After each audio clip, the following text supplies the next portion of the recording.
Hey y'all, it's Robert with Liber. Today we're doing a cocktail in honor of St. Patrick's Day. It's a green cocktail out of Portland, Maine. Hunt and Alpine is the bar that developed it. It's a great cocktail that utilizes chartreuse, which is, trivia, fun fact, the color chartreuse is actually named after this liqueur. So it's a high proof liqueur developed in France. It's got a lot of very deep herbal notes. It mixes extremely well with gin, but really goes well with a lot of cocktails, and it's just gonna add a very complex, interesting note. We're using Zephyr gin, based out of Dallas. Good folks over there. It's a great gin, very clean, modern gin. It uses a little bit of elderflower. And then we're using our classic gum syrup. It's gonna give it a wonderful mouthfeel. Again, the egg white, we've done this a few times.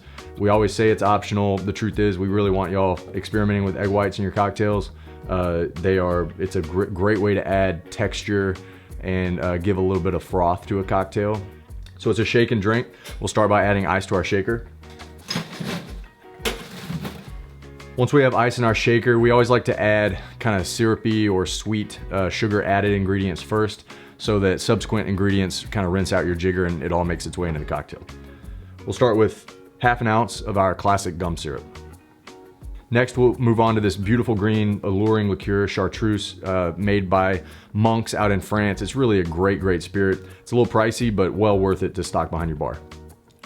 Next, we'll use 3/4 of an ounce equal measure of fresh lime juice. Now we'll do 1.5 ounces of gin, and feel free to experiment here. You don't have to stick with London Dry. Now we'll do half an egg white into the cocktail.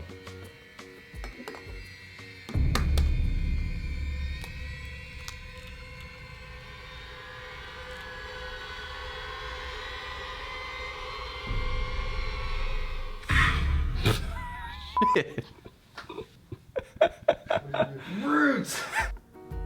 Now that we have all of our ingredients in here, we're gonna give this a really nice shake. Give it probably 12 or 15 seconds.